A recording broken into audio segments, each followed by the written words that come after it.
الله أكبر الله أكبر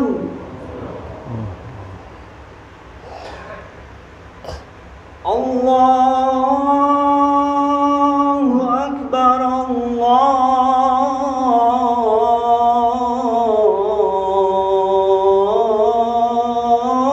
الله أكبر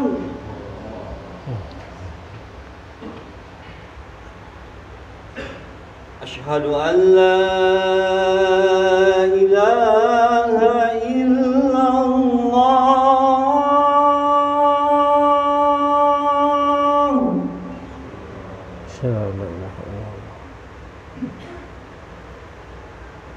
أشهد أن لا إله إلا الله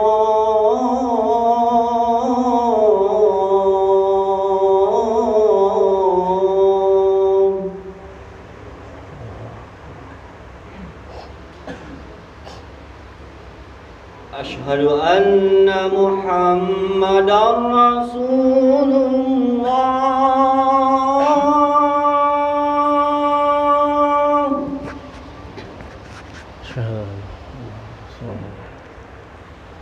أشهد أن محمدا رسول الله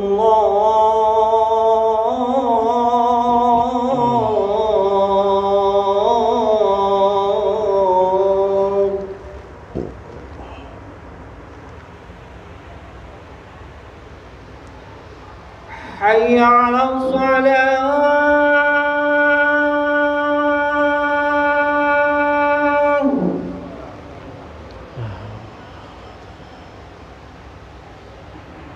حي على الصلاة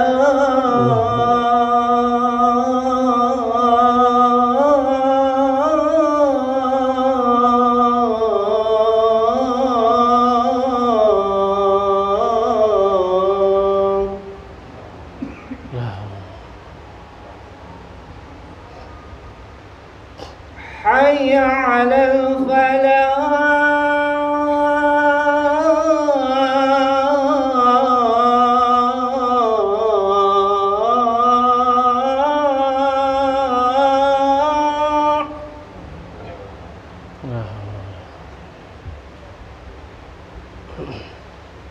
حي على الفلاح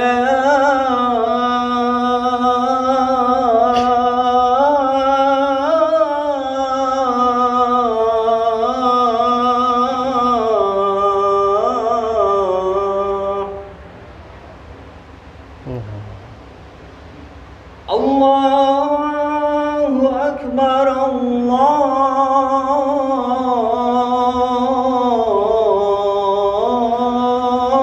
الله أكبر لا إله إلا الله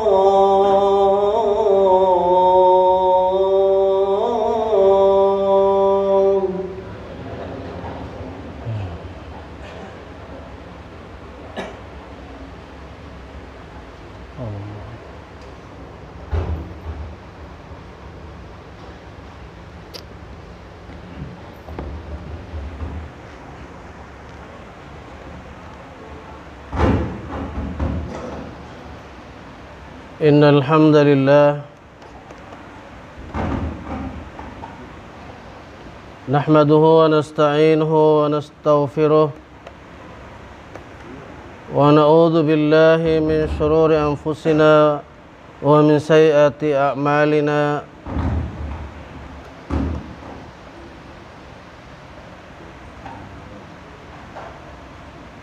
من يهده الله فلا مضل له ومن يضلل فلا هادي له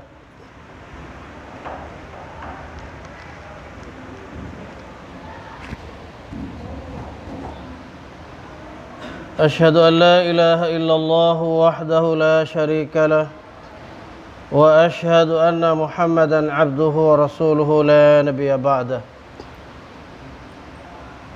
اللهم صل على محمد وعلى آله وأصحابه ومن تبعه ومن والاه. أما بعد فيا عباد الله أوصيكم ونفسي بتقوى الله فقد فاز المتقون. قال الله تعالى في القرآن الكريم: أعوذ بالله من الشيطان الرجيم. يا أيها الذين آمنوا اتقوا الله وقولوا قولا سديدا يصلح لكم أعمالكم ويغفر لكم ذنوبكم ومن يطع الله ورسوله فقد فاز فوزا عظيما. وقال رسول الله صلى الله عليه وسلم: فإن أحسن الحديث كتاب الله وخير الهدي هدي محمد صلى الله عليه وسلم وشر الأمور محدثاتها وكل محدثات بدعة وكل بدعة ضلالة وكل ضلالة في النار. Ikhwatal iman, azani Allah wa iyyakum. Saudara-saudara kaum muslimin sidang Jumat yang sama mengharapkan ridha dan ampunan dari Allah Subhanahu wa taala. Marilah kita senantiasa memanjatkan puji serta syukur kehadirat Allah Subhanahu wa taala yang telah melimpah ruahkan nikmatnya kepada kita, terutama nikmat iman, nikmat Islam, dan nikmat ihsan atau nikmat akhlakul karimah. Mudah-mudahan dalam tiap-tiap langkah kita, baik dalam ibadah mahdoh maupun ibadah ghairu mahdoh, hablum minallah dan hablum minan nas tercatat oleh Allah Subhanahu wa taala sebagai ibadah di sisi Allah Subhanahu wa taala. Salawat serta salam semoga Allah limpahkan atas Nabi Muhammad sallallahu alaihi wasallam dan orang-orang yang senantiasa mengikuti sunnahnya hingga yaumil qiyamah. Tsumma usikum wa nafsi bitaqwallah. Kemudian kami berwasiat pada diri kami dan kaum muslimin, hendaklah kita senantiasa meningkatkan takwa kepada Allah Subhanahu wa taala dalam makna yang sungguh-sungguhnya, yakni imtithalul awamiri wajtinabun nawahi, melaksanakan segala apa yang diperintah Allah dan menjauhi segala larangan Allah Subhanahu wa taala.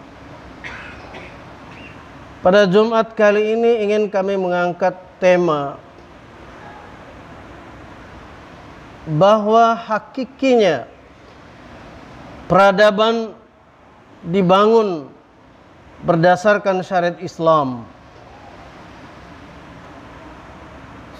Saudara-saudaraku kaum muslimin sidang Jumat yang dirahmati Allah Subhanahu wa taala. Ketika penguasa kafir Quraisy pada masa Rasulullah SAW mengawali dakwah sebagai generasi terakhir para utusan Allah yang sengaja Allah utus di muka bumi ini, yang start awalnya ada dimulai dari kota Makkah. Bertanyalah penguasa pada saat itu beserta sekutu-sekutu dari penguasa itu, dengan apa kamu bisa mengatur kehidupan ini?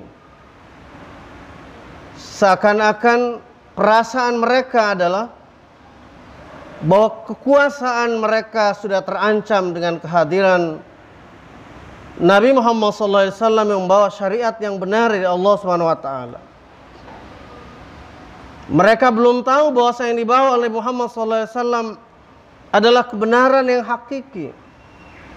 Maka Allah memberikan jawaban tepatnya dalam surah Al-An'am ayat 161. A'udzubillahi minasyaitonir rajim. Qul innani hadani rabbi ila siratim mustaqim. Katakanlah Muhammad, jawablah wahai Muhammad, jawablah wahai Rasul, sesungguhnya aku ini mendapatkan hidayah, petunjuk dari Rabb aku Allah Subhanahu wa taala untuk berada di atas jalan yang lurus. Perlu digarisbawahi, kalimat jalan ini jarang ditafsirkan orang supaya real, membumi bagi kehidupan. bahwa jalan ini adalah aturan-aturan hidup yang dijalankan oleh manusia semestinya. Diistilahkan dalam Al-Quran dengan sebutan sabil atau as-sabil. Bagaimana bentuk daripada jalan dari Rabbnya yang lurus ini? Dinan qiyaman millata Ibrahim hanifa, yaitu sebuah agama, sebuah aturan yang kompleks, yang sudah komplit, yang tegak dan lurus agama ini, yang adil, tidak berbelok-belok, tidak menindas, tidak menzalimi. Itu artinya qiyaman, lurus, adil, tegak, kehidupan menjadi bahagia manusia sentosa dunia akhirat. Millata Ibrahim hanifa, yaitu agama yang telah dianut oleh bapak nenek moyang kita semua ini manusia, yaitu disebutkan Abul Anbiya, yaitu bernama Ibrahim, yang lurus, hanifa, agamanya lurus, dan Nabi Ibrahim juga lurus jalan hidupnya. Berbeda dengan orang yang menguasai hidup pada masa itu sebagai penguasa seperti Namrud, yang dia itu sangat sombong kepada Allah Subhanahu wa taala. Bukan saja dia tidak mau melaksanakan hukum Allah, dalam arti kita ini adalah menyembah Allah, ibadah kepada Allah itu, saudara sekalian, include di dalamnya melaksanakan hukum-hukum Allah, perintah dan larangan Allah ditegakkan. Itu yang namanya beriman pada Allah. Jadi bukan omong kosong beriman ini, bukan sebatas lisan saja. Islam ini hanya sebuah pelengkap, tidak. Islam ini yang ngatur di atas muka bumi itu. Makanya Allah mengutus seluruh rasulnya dari zaman ke zaman, itu tujuan untuk memimpin di muka bumi ini. Ini yang perlu dibuka secara jelas oleh para ulama kita ini, supaya orang-orang yang mengaku berkuasa dan hebat di muka bumi ini, ingin mengatur bumi ini, terbelalak mata mereka. Dan kalau mereka memberikan dalam tanda petik perlawanan, semata-mata itu karena dia takut kehilangan kuasaannya. Apakah Nabi Ibrahim lantas merebut kuasaannya Namrud karena dia diperintah menyembah Allah? Tidak. Seperti halnya dalam surah Al-Baqarah ayat 258 itu. Tapi kami mengakhiri dulu ayat ini, wa ma kana minal musyrikin, dan Ibrahim itu bukan termasuk orang musyrikin. Orang musyrikin itu adalah orang-orang yang selain meyakini Allah sebagai Tuhannya, selain juga menyembah kepada Allah, juga menyandingkan Allah dengan sembahan-sembahan lain. Selain percaya dengan kitab Allah, apakah itu At-Taurat, apakah itu Az-Zabur, apakah itu Al-Injil pada masa itu, apakah Al-Quran ini lalu disandingkan dengan hukum-hukum buatan manusia yang otaknya dibuat oleh Allah Subhanahu wa taala, pencipta seluruh manusia dan jagat raya ini. Sehingga sampai kita, bagaimana Nabi Ibrahim berlaku di tengah-tengah kehidupan pada masa itu yang ditentang oleh Namrud sebagai raja penguasa. Pada saat itu adalah raja Babilonia. Maka dia memanggil Ibrahim, Ibrahim, Tuhan kamu siapa? Maka dalam ayat itu Allah sudah maktubkan sebagai pelajaran buat kita semua. Alam tara ila alladhi haja Ibrahim fi rabbih an atahu Allahul mulk idh qala Ibrahimu rabbi alladhi yuhyi wa yumit qala ana uhyi wa umit. Sampai di situ. Tidakkah kamu perhatikan kepada seorang dalam kurung raja pada saat itu, yakni Raja Namrud, haja Ibrahim, yang mendebat Ibrahim tentang Tuhannya.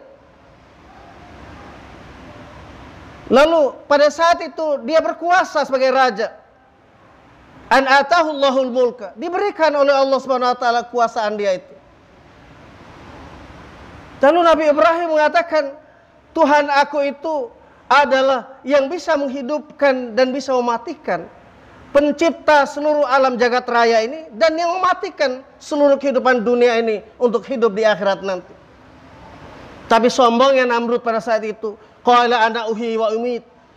Saya juga bisa, kata dia, bisa menghidupkan dan bisa mematikan, dan memberi sampel, memberi contoh dengan keangkara murkaannya. Pengawal panggil 2 tahanan yang akan dihukum mati. Satu dipenggal oleh Namrud di depan Nabi Ibrahim yang mulia itu. Satu dibiarkan hidup. Nih Ibrahim, kamu lihat, yang ini adalah saya matikan dan yang ini saya biarkan hidup. Begitu ceteknya pemikiran orang yang mengaku sebagai orang terhebat dari Nabi Ibrahim yang sengaja Allah SWT utus di atas muka bumi ini untuk membangun peradaban dunia yang rahmatan lil alamin, yang indah, yang baik, yang adil, tanpa menzalimi, tanpa menyakiti yang lain, meski mereka itu belum menganut agama yang dibawa oleh Nabi Ibrahim. Sama seperti sekarang ini, meski mereka belum menganut agama yang dibawa oleh cucunya, yakni Nabi Muhammad SAW, tapi tetap oleh Islam, oleh kepemimpinan Islam itu yang banyak diragukan orang, ditakuti orang sebagai momok besar, padahal itu rahmat bagi seluruh alam. Ikhwatal iman, a'azani Allah wa iyyakum. Jadi nyata berkesinambungan ayat Allah Subhanahu wa taala. Maka Allah menjelaskan bagaimana fungsi kerasulan Nabi Muhammad SAW itu lebih jelas lagi. Dalam surat As-Saff, surat 61, ayat 9. Huwallazi arsala rasulahu bil huda wa dinil haqqi liyudhhirahu 'ala ad-dini kullih walau karihal musyrikun. Dia Allah yang telah sengaja mengutus utusannya, rasulnya, dengan lafaz yang mufrad. Rasul berarti Nabi Muhammad SAW. Bil huda, yaitu dengan al-huda, petunjuk.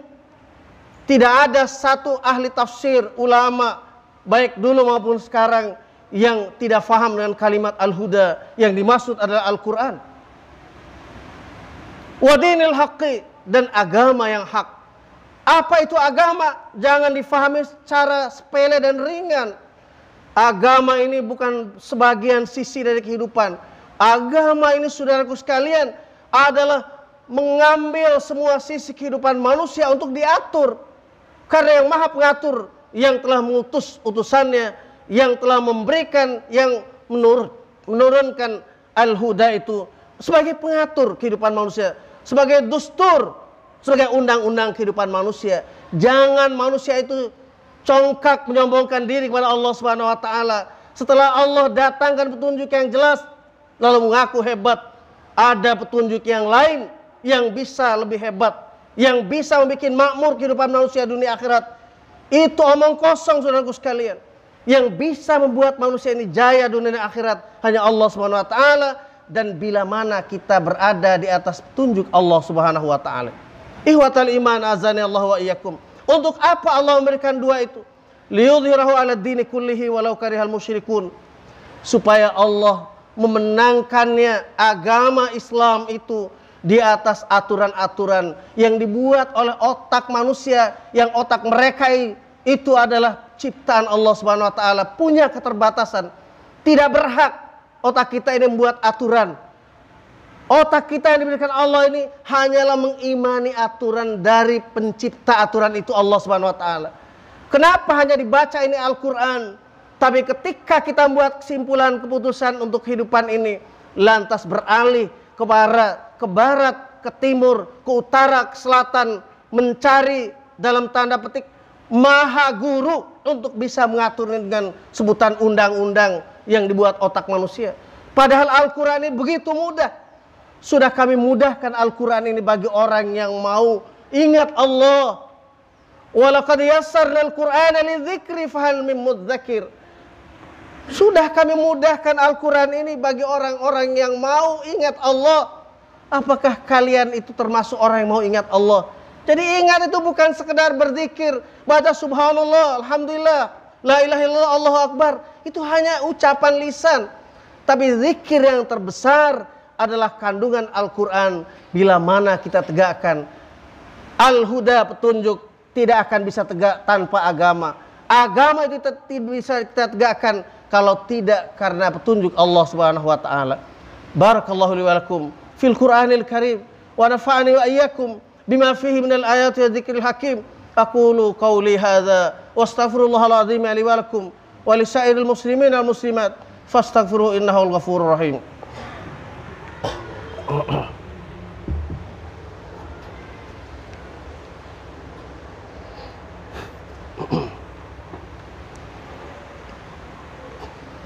Alhamdulillahi hamdan katsiran kama amar. Asyhadu an la ilaha illallah wahdahu la syarika lah wa asyhadu anna Muhammadan abduhu wa rasuluh. Allahumma shalli ala Muhammad wa ala alihi wa ashabihi wa man tabi'ahu wa mawalah. Amma ba'du fa ya ibadallah, usikum wa nafsi bitaqwallah faqad fazal muttaqun. Qala Allah Ta'ala, a'udzu billahi minasy syaithanir rajim. وهو الذي جعلكم خلائف الأرض ورفع بعضكم فوق بعض درجات ليبلوكم فيما آتاكم إن ربك سريع العقاب وإنه لغفور رحيم. Saudara-saudara sekalian, di khutbah yang kedua ini kami mengingatkan pada diri kami dan kaum muslimin tentang ayat ini. Banyak orang yang mengatakan bahwasanya dengan Islam tidak bisa menata peradaban kehidupan manusia ini. Dengan lain kalimat, bahwa orang yang mendalami isi Al-Quran ini tidak punya kemampuan untuk menjadi pemimpin di atas muka bumi ini dengan Al-Quran. Padahal Allah menyatakan, wa huwa alladzi ja'alakum khalaifal ardi. Dia Allah itu yang telah menjadikan kamu semua sebagai pemimpin-pemimpin di atas muka bumi ini. Bukankah ini adalah jalan dari Allah Subhanahu wa taala memimpin muka bumi ini? Wa rafa'a ba'dakum fawqa ba'din darajat. Lalu Allah mengangkat sebagian kamu dari sebagian yang lain ketinggian beberapa derajat. Liyabluwakum fima atakum, supaya Allah memberikan ujian terhadap apa yang Allah telah letakkan amanah di atas pundak kalian dengan jalan yang bersih, pure dari tipu daya, pure dari yang namanya tindakan-tindakan kezaliman untuk memimpin kehidupan manusia yang beradab dan berakhlakul karimah itu. Inna rabbaka sari'ul iqab. Ketahuilah sungguhnya Tuhan engkau itu Allah Subhanahu wa taala amat cepat akan siksaannya nanti. Wa innahu laghafurur rahim. Namun dia Allah Subhanahu wa taala sungguh pengampun lagi maha penyayang. Jadi mumpung belum kita sampai pada pengadilan Allah di akhirat nanti, kita sadari bahwa Al-Quran ini adalah petunjuk yang nyata, saudaraku sekalian, bukan main-main. Dan ini dipertanyakan oleh Allah Subhanahu wa taala, kenapa kalian lempar ke belakang kitab yang telah aku utus Rasul dari awal hingga akhir, saling menyempurnakan satu dengan yang lain. Kalian lantas melirik aturan undang-undang yang dibuat oleh manusia, bahkan boleh jadi adalah hasil persekongkolan orang-orang yang tidak beriman, hasil persekutuan dari mereka orang-orang yang menolak kebenaran, sehingga mencari jalan lain supaya mudah untuk bisa saling menipu satu dengan yang lain dengan undang-undang dan aturan dibuat berdasarkan hawa nafsu manusia. Oleh karena itu, mari kita bermunajat kepada Allah Subhanahu wa taala. Semoga Allah Subhanahu wa taala bisa memberikan kehidupan kita ini dengan kehidupan sebagai orang-orang yang muttaqin, sebagaimana yang dijanjikan Allah Subhanahu wa taala akan diberikan jalan keluar dari segala urusannya dan diberikan kemudahan, dan Allah Subhanahu wa taala ridho dengan itu. Bismillahirrahmanirrahim. Alhamdulillahirabbil alamin wa bihi nasta'inu ala umuri dunya waddin. Wassalatu wassalamu ala asyrafil anbiya'i wal mursalin wa ala alihi wa sahbihi ajma'in. Allahumma ighfir lil muslimina wal muslimat wal mu'minina wal mu'minat fi biladil Iraq wa Palestin wa Myanmar wa Lubnan khassa fi buldanil mu'minin ammah. Allahumma a'izzil Islam wal muslimin, Allahumma a'izzal Islam wal muslimin wa dhilli syirka wal musyrikin wa dammir a'da'aka a'da'il mu'minin. Rabbana srif anna azaba jahannam inna azabaha kana gharama innaha sa'at mustaqarra wa muqama. Rabbana hab lana min azwajina وذرياتنا قرة أعين واجعلنا للمتقين إماما ربنا تقبل منا إنك أنت السميع العليم وتب علينا إنك أنت التواب الرحيم اللهم ادفع عنا البلاء والوباء والغلاء ربنا آتنا في الدنيا حسنة وفي الآخرة حسنة وقنا عذاب النار وادخلنا الجنة مع الأبرار يا عزيز يا غفار يا رب العالمين سبحان ربك رب العزة عما يصفون وسلام على المرسلين والحمد لله رب العالمين